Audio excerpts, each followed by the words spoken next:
Fala galera, eu sou Heraldo Luiz e essa é mais uma Curiosidades Químicas do canal Analítica Sem Dúvidas. Pessoal, acabamos de ter o maior evento esportivo do planeta, que ocorre de 4 em 4 anos, que são os Jogos Olímpicos de Verão. Excepcionalmente esse ano ele ocorreu após 5 anos anterior, que ocorreu no Rio de Janeiro, em 2016, devido à condição sanitária do planeta. E durante os Jogos tivemos um evento muito peculiar que ocorreu com uma atleta brasileira do vôlei. Quem me conhece sabe que eu sou fã de vôlei, estou até usando o uniforme oficial da campanha da Olimpíada de 2012, dos Jogos Olímpicos. E essa atleta foi excluída dos Jogos Olímpicos sob acusação de doping. Esse vídeo, pessoal, não é para criticar a atleta, não é para criticar os atletas que usam doping, é para esclarecer alguns pontos do que é o doping do ponto de vista químico. Então, pessoal, deixe um like no vídeo, se inscreva no canal, ative as notificações e espero que vocês gostem desse vídeo. Doping ou dopagem. Pessoal, o que é? É o uso de substâncias que podem alterar o desempenho de atletas. Essa é a definição. Doping é um termo em inglês, já existe o termo em português, dopagem. Também podem ser o uso de substâncias que podem mascarar outras substâncias. Então, o atleta toma uma substância proibida A, mas, devido já ao conhecimento de eventos anteriores, ele sabe que uma substância B, durante a análise do doping, pode acabar sobrepondo, interferindo, dando um problema no resultado. Então, ele também usa essa substância para mascarar a primeira. Então, esses dois tipos de dopagem no esporte. O importante, pessoal, normalmente são compostos de rápida metabolização e excreção, ou seja, eles perduram pouco tempo no corpo do atleta. Por isso, os exames são feitos rotineiramente. E a urina é o fluido mais empregado para a determinação desses compostos. Normalmente são metabólitos, não são as drogas em si. Tudo bem? Por que a urina? Uma é um método chamado de não invasivo. Tudo bem? Outra amostra seria o sangue, mas eles precisam tirar o sangue da pessoa através de uma seringa e agulha. Tudo bem? Já a urina é menos invasivo e é a principal rota de excreção do corpo, ou seja, a maior parte das substâncias, dos metabólitos das substâncias, vai saindo na urina. Tudo bem? Quem define o que é e quanto é o doping? Tudo bem? Porque algumas substâncias não é apenas a presença ou a ausência, mas também a concentração delas. A nível mundial, temos a Agência Mundial Antidoping, chamada de WADA ou World Anti-Doping Agency. Esse aqui, pessoal, é o site, eu vou deixar na descrição desse vídeo também um link direto para o site, tudo bem? Lá você encontra as substâncias proibidas que são atualizadas anualmente. No Brasil tem a Associação Brasileira de Controle de Dopagem, que ficou como ABCD, a sigla. Também é um órgão federal, vinculado ao Ministério da Cidadania, e também vou deixar o link aqui na descrição para você acessar, caso você queira saber mais sobre doping. Como são feitas as determinações, as análises de doping? Tudo bem? Normalmente, como eu falei, a amostra de urina que ela é dividida em duas porções. Uma que vai ser analisada e uma que é armazenada como contraprova. Então, eu recebo a urina do atleta, divido em duas porções, porque normalmente você usa um volume baixo mesmo na determinação, e a segunda porção, a contraprova, ela é armazenada em ultra freezers, caso tenha contestação, tudo bem? Que é o que está acontecendo com a atleta brasileira. Por quê? Essa primeira amostra ela é destruída durante a preparo de amostra. Normalmente envolvem técnicas de extração e ou derivatização. Bem, se você, pessoal, já viu o meu vídeo para de amostra de introdução, eu comentei lá que existem técnicas que são como você dar uma pancada na amostra e destruir tudo, e técnicas que você tem que ser mais suaves, como fazer carinho no gatinho. Se você não viu ainda, link aqui no card. Bem, todas as técnicas para de amostra, por já ter metabólicos que são mais instáveis normalmente, são técnicas brandas, como comentei. A mão tem que ser leve, como fazer carinho num gato. Tudo bem? Por isso, nem todo laboratório pode fazer análise de dopagem. Você tem que passar por um critério muito rigoroso para ter aprovação. Tudo bem? Bom, então eu fiz as extrações, as derivatizações. O que são derivatizações? Às vezes você precisa fazer alguma reação química no teu analito. Vou comentar isso na playlist de preparo futuramente. Para compatibilizar agora o analito, não apenas a matriz, com a técnica analítica. A derivatização mais comum é reagir ácidos orgânicos com compostos de organosilíceos. O que acontece? Os ácidos são muito incompatíveis para análise via cromatografia a gás. Compostos ácidos podem destruir o revestimento interno da coluna, principalmente as colunas capilares, e isso os especialistas chamam de sangramento da coluna. Tudo bem? Então, para analisar ácidos, eles reagem o composto ácido com silanóis, organosilanóis. Isso chama silanização do ácido. Ele tem dois objetivos: aumentar a volatilidade do ácido, ao mesmo tempo neutralizar o grupo carboxilato, a hidroxila do grupo carboxilato, e preservar a coluna. Tudo bem? Outra técnica é a metilação, mas ela é um pouco mais demorada, então nem sempre é recomendada, mas também metilação de ácidos aumenta a volatilidade. Tudo bem? Fez uma prova de amostra, vou fazer uma determinação por ou cromatografia líquida de alta ou de ultra eficiência, HPLC ou UHPLC. Tudo bem? Que é uma técnica mais empregada, inclusive, são as técnicas de HPLC e UPLC. A diferença entre HPLC de alta eficiência para ultra eficiência é a quantidade de amostra inserida, o UPLC usa muito menos amostra, o tamanho de partícula do recheio da coluna. As colunas de UHPLC possuem partículas muito inferiores, o que aumenta demais a área superficial da coluna. Então você tende a usar colunas muito menores. Enquanto você tem colunas de 30 cm para HPLC, você tem colunas de 4, 5 cm para UPLC, o HPLC, desculpa.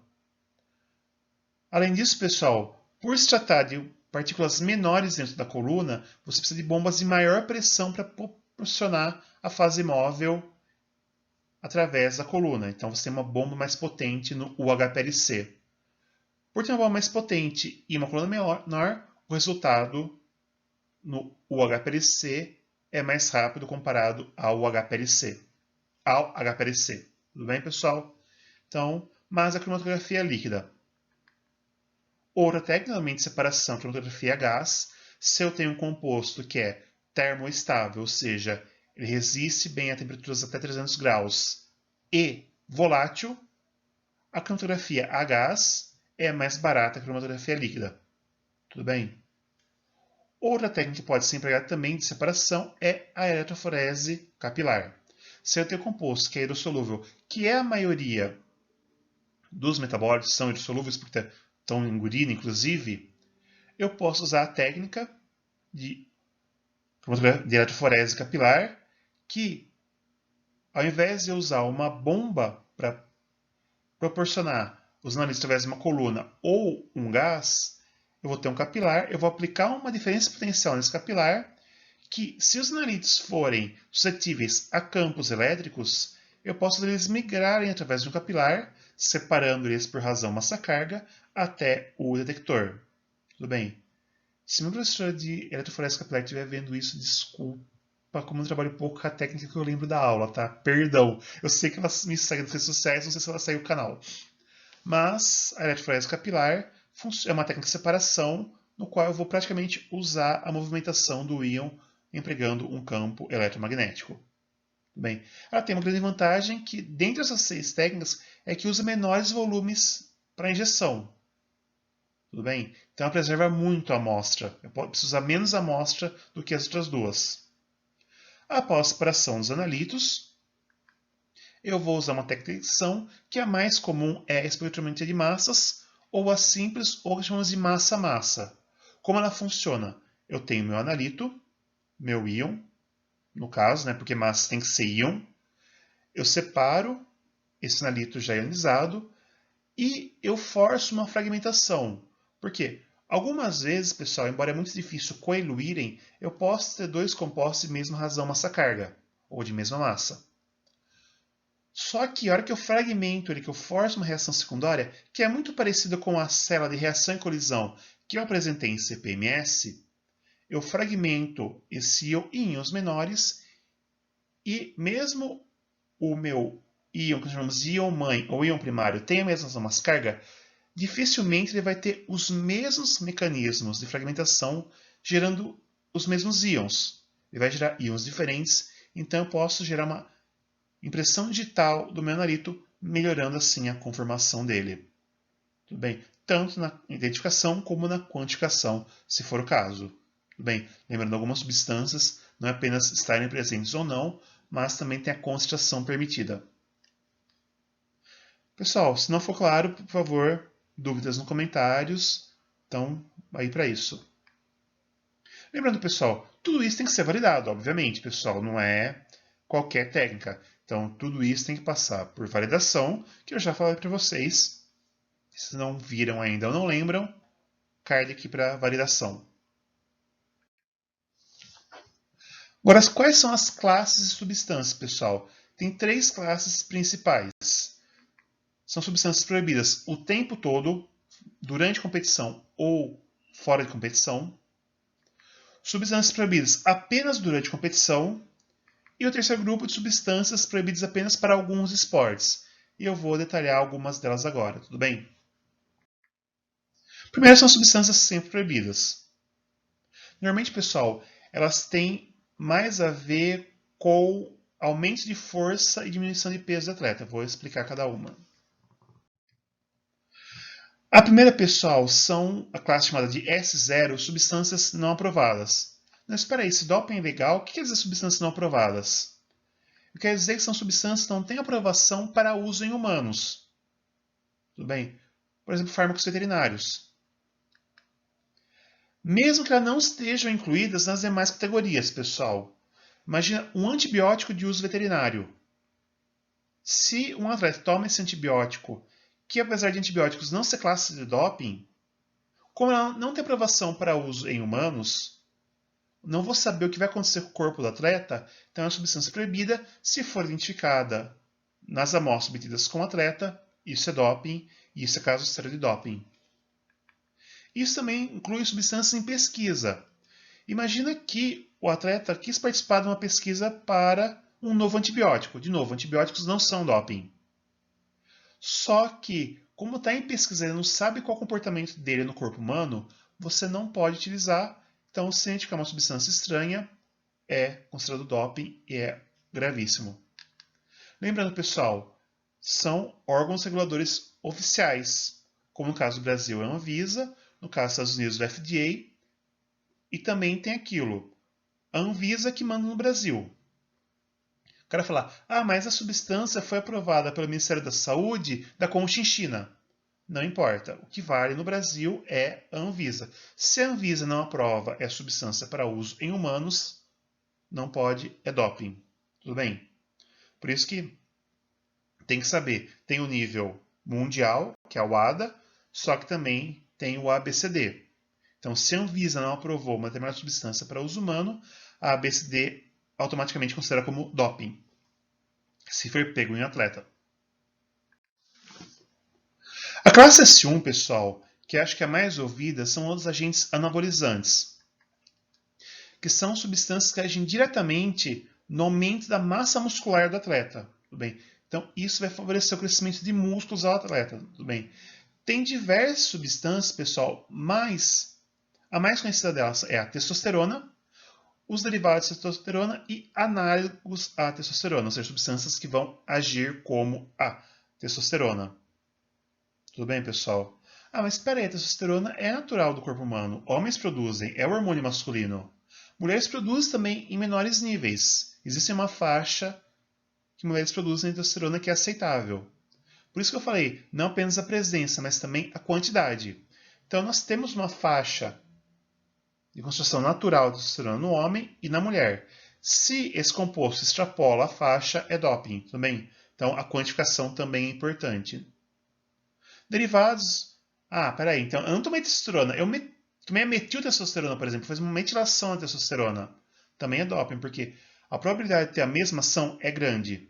Tanto é que se você lê a lista de substâncias proibidas, sempre no final de cada lista de cada classe tem assim: também incluem-se substâncias derivadas ou de estrutura similar. Porque muitas vezes o reconhecimento metabólico é por estrutura molecular. Então, se a substância é um pouco parecida, ela pode encaixar no mesmo sítio ativo e desencadear o mesmo processo metabólico.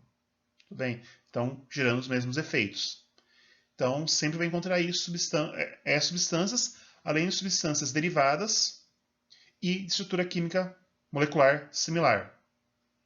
Tudo bem, pessoal? Então, agentes anabolizantes são substâncias para aumentar a musculatura, obviamente, a força física do atleta. A classe chamada de S2 são hormônios peptídicos, fatores de crescimento, substâncias relacionadas ou miméticos. O que quer dizer isso, pessoal? Então tomar testosterona é proibido, mas meu corpo naturalmente produz testosterona. Se eu tomar alguma coisa que favoreça o meu corpo a produzir testosterona, é doping. Tudo bem? É uma maneira de você alterar o funcionamento do corpo do atleta. Então, além disso, são substâncias que podem também acelerar a recuperação muscular, principalmente esses hormônios peptídicos. Tudo bem? Então, ele melhora a oxigenação e a vascularização do músculo, tem uma melhor recuperação muscular. Bem, também substâncias, como eu falei, que podem estimular a produção de compostos endógenos, como aumentar o hormônio do crescimento, o GH, e também o hormônio que afeta o crescimento estrutural completo do corpo. Nós temos naturalmente esse composto, esse hormônio, que aumenta a musculatura, aumenta a densidade óssea.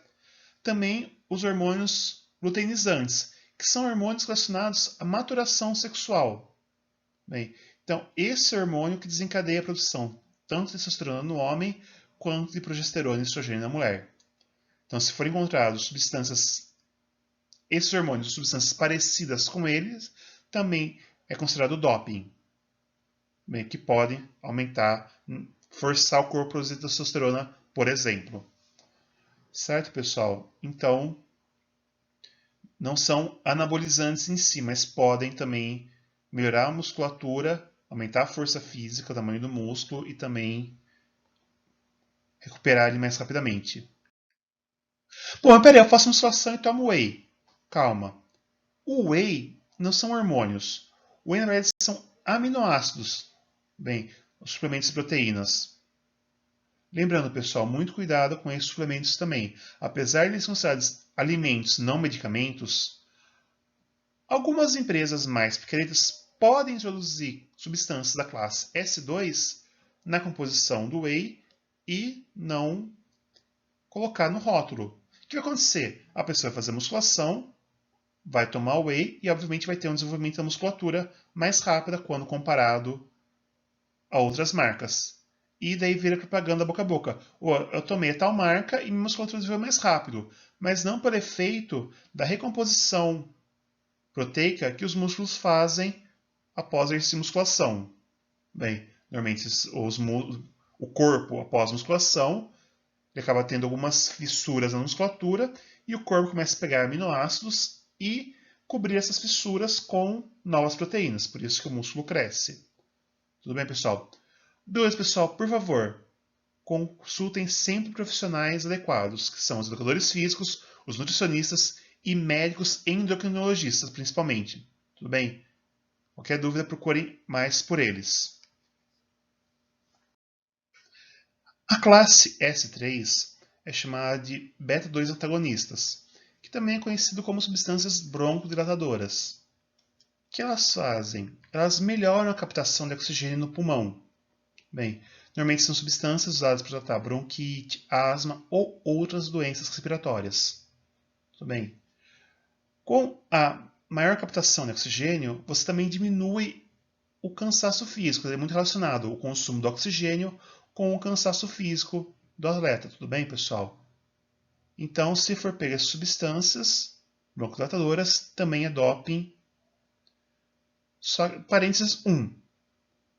Se o atleta tem alguma doença respiratória e precisa fazer uso de substância, a própria UADA e a ABCD tem lá na lista, ó, tal substância, tal concentração não é considerado doping. Por isso é muito importante o atleta ter um médico especialista em medicina esportiva para acompanhar. Então, ele tem bronquite ou asma ou outra respiratória, então o médico recita aquela substância numa dose mais adequada para não cair no doping. Tudo bem, pessoal? Parênteses 2. Algumas vezes, pessoal, isso pode acontecer de forma natural. É muito comum atletas acostumados a treinar em grandes altitudes, principalmente acima de 2.500 metros acima do nível do mar, onde a concentração de oxigênio é mais rarefeito já, quando treinar em concentrações maiores de oxigênio, competir, ter um rendimento melhor. Por quê? Porque ele está tão acostumado já, o corpo dele, com uma oxigenação mais baixa, que a hora que aumenta a oxigenação, automaticamente ele já tem menos cansaço.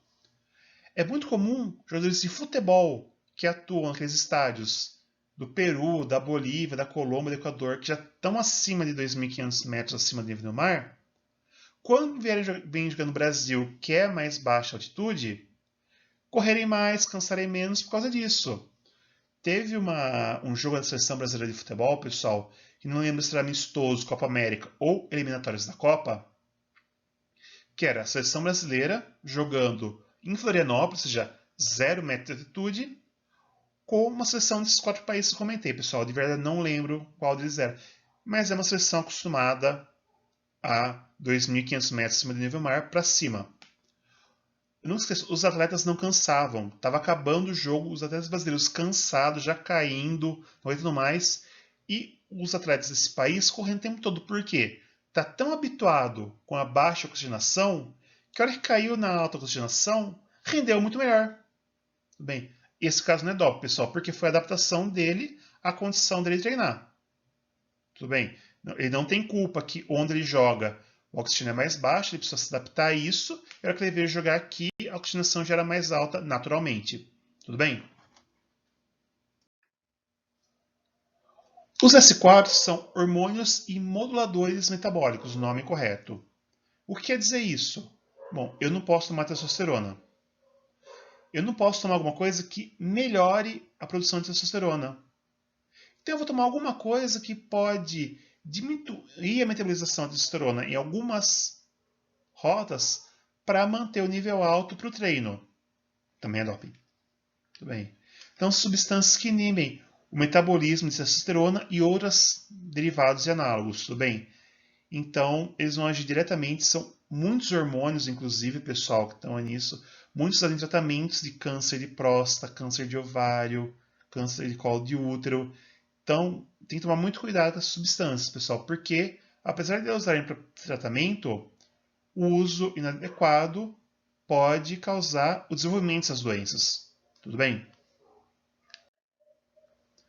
A classe S5 se chama de diuréticos e agentes mascarantes.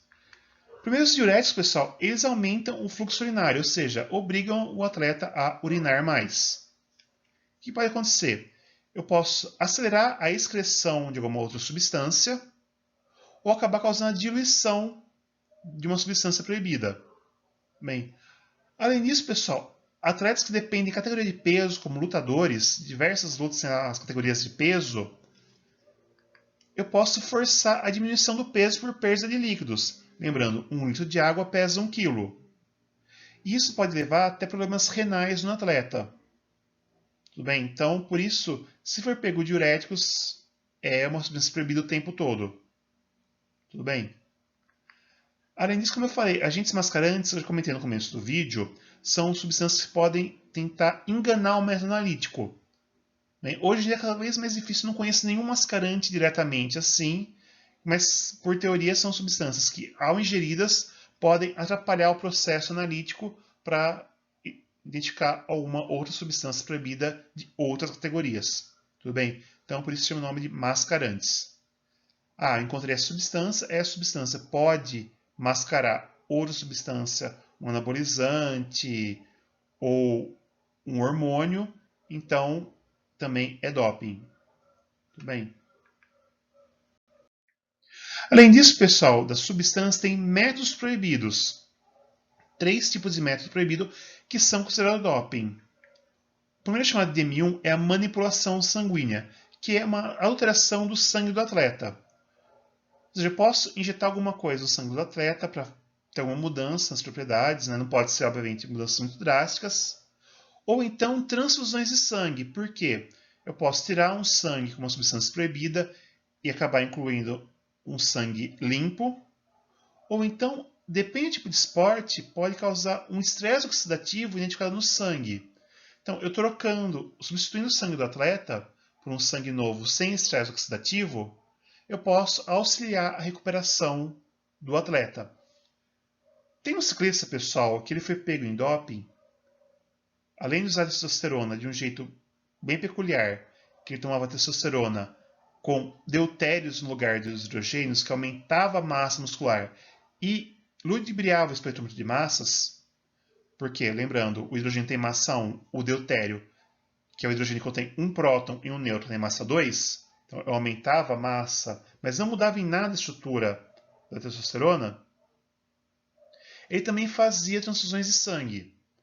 Ele participava de alguns tipos de corrida de ciclismo, que eram aquelas por etapas. Então, de um dia você tem que ir de uma cidade a outra, à noite você dorme, no dia seguinte você tem que fazer outra cidade, outro trecho, sabe? Essas provas de ciclismo, que desculpa, eu não conheço o nome. Então, durante o período de repouso, ele fazia uma troca sanguínea, que melhorava a recuperação dele comparado aos outros atletas.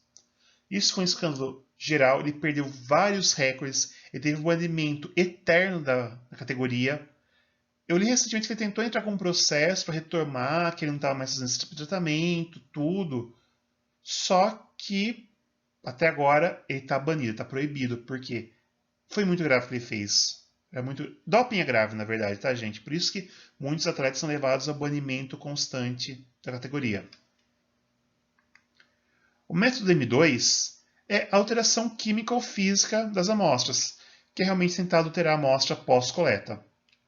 Então, eu peguei a urina de um atleta, né? Foi coletada a urina de um atleta, e para tentar mostrar alguma substância, eu diluo a urina, ou então tento colocar alguma outra substância, porque metabólitos, como eu falei, são de fácil degradação, que pode degradar o metabólito de alguma substância proibida, que se for identificado é doping.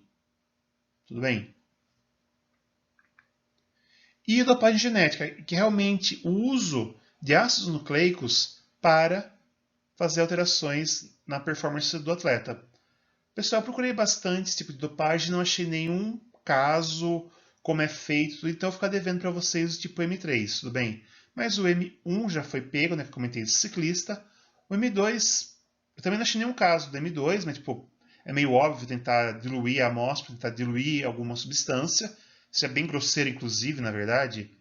Mas tem também o método M3, eu não usei nenhum exemplo utilizado, não conheço mesmo uma dopagem genética. Mas está nas normas e se for identificado, o atleta pode ser banido.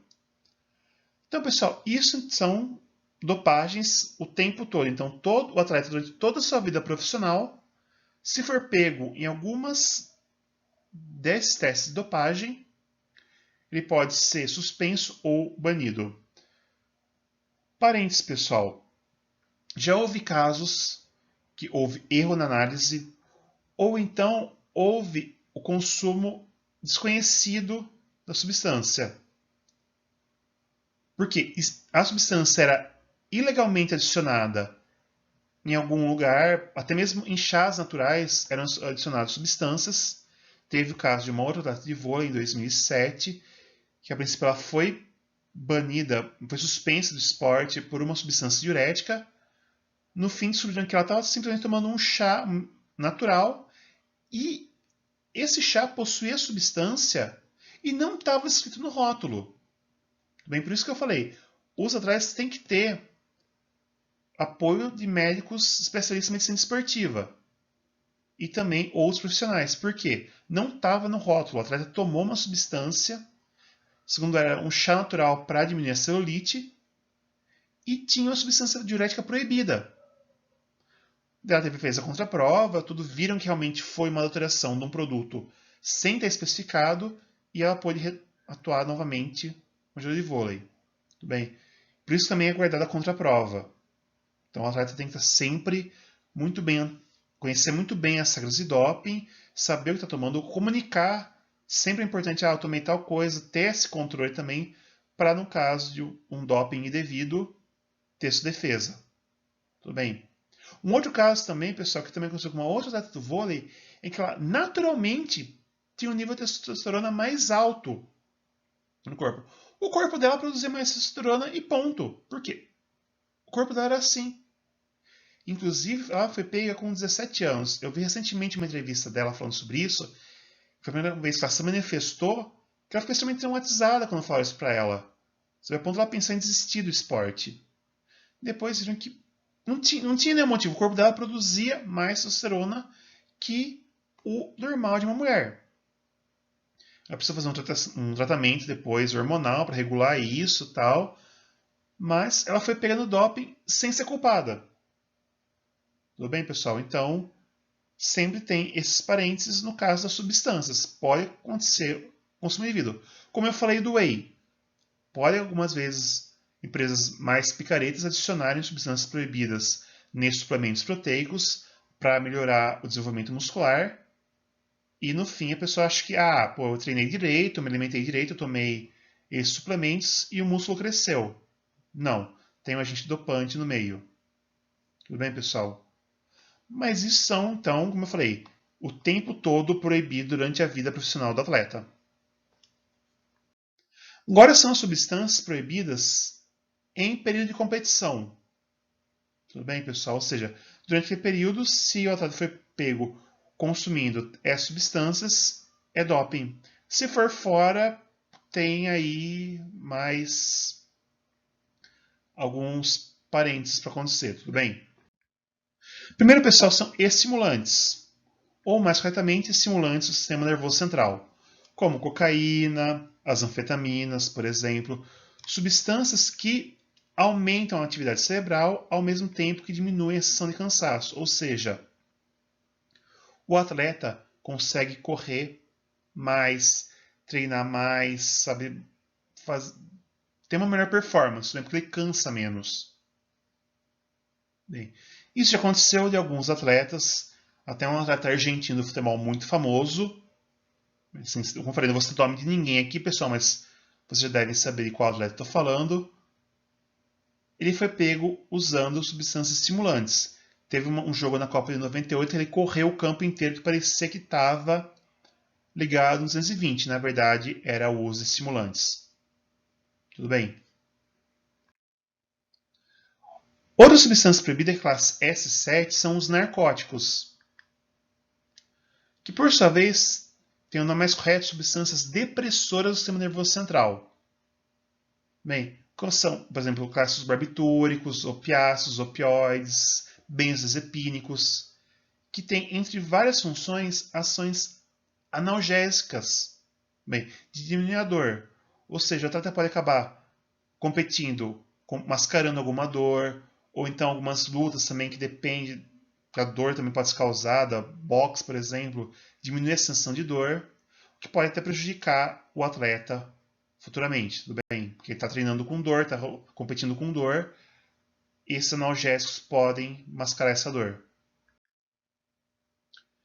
Classe S8, canabinoides, que, por definição mais correta, seriam perturbadores do sistema nervoso central, que são substâncias mais alucinógenas, tudo bem? Mas existem outros canabinoides, que eu não vou citar aqui.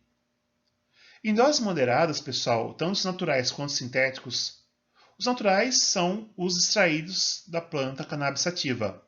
Os sintéticos são substâncias feitas em laboratório que às vezes nem molecularmente são parecidas com os naturais, só que ativam os mesmos sítios receptores canabinoides que nós temos no corpo.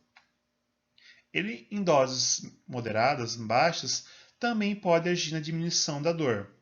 Ou seja, assim como os narcóticos podem também diminuir a sensação de dor, então o atleta pode acabar competindo, mascarando alguma dor. Tudo bem? Então, se for pego, também é doping dentro de uma faixa de competição. A última classe, pessoal, a classe S9, é a classe dos glicocorticoides, que é uma classe que contém muitas substâncias anti-inflamatórias. Tudo bem? Os atletas podem fazer isso para competir mascarando lesões. Então, ele está lesionado, ele tinha que estar se recuperando dessa lesão, mas por fim ele está competindo à base dessas substâncias. Isso pode até agravar a lesão. Então, pessoal, também entra no rol de substâncias proibidas. Por isso, muitas vezes, o atleta lesionado leva muito tempo a retornar, porque às vezes, para tratar a lesão, ele precisou usar essas substâncias. Então, até o corpo metabolizar completamente, eliminar completamente, ele tem que ficar um tempo afastado do esporte para se recuperar, para eliminar a substância para voltar a jogar. Tudo bem, ou competir. Por fim, pessoal, são substâncias proibidas em apenas alguns esportes. Bem, na verdade, tem apenas uma classe, que são as substâncias da classe P1, que são os beta-bloqueadores. São substâncias, pessoal, que ajudam a regular o batimento cardíaco. Dessa forma, pessoal, isso evita tremores. Então, às vezes a pessoa treme muito, uma descompensação cardíaca, o beta-bloqueador faz isso, diminuindo o tremor, pessoal. Isso pode melhorar a performance, por exemplo, de esportes de precisão, que é a categoria que é proibido. Tirar o alvo, arco e flecha, dardo, até sinuca, que são esportes de precisão, a pessoa pega com beta-bloqueador, é considerado doping. Tudo bem? Também no automobilismo, pessoal. Tentei pesquisar por que a FIA considera doping o uso de beta-bloqueadores, não encontrei. Assim como alguns esportes subaquáticos e esportes neve, esqui e snowboard. De novo, pessoal, tentei procurar o que pode melhorar a performance desse tipo de atleta e não encontrei. Mas, se as agências que regulam esses esportes consideram doping, eles devem ter um bom motivo. Pessoal, então, essa foi mais um vídeo de curiosidades químicas. Bem, espero que tenham gostado. Se gostaram, deixe o like no vídeo, se inscrevam no canal. Confiram a outra curiosidade química que eu vou deixar aqui, que é as moléculas da bruxaria, pessoal. Siga o canal nas redes sociais, Facebook, Twitter e Instagram. Dúvidas, pessoal, pode deixar aqui nos comentários, está aberto para isso. Vamos trocar uma ideia. Quem saber mais alguma coisa, eu posso até pesquisar. Tem outras curiosidades que querem saber, eu posso trazer novos vídeos para essa playlist. Espero vocês na próxima. Até lá. Valeu. Tchau.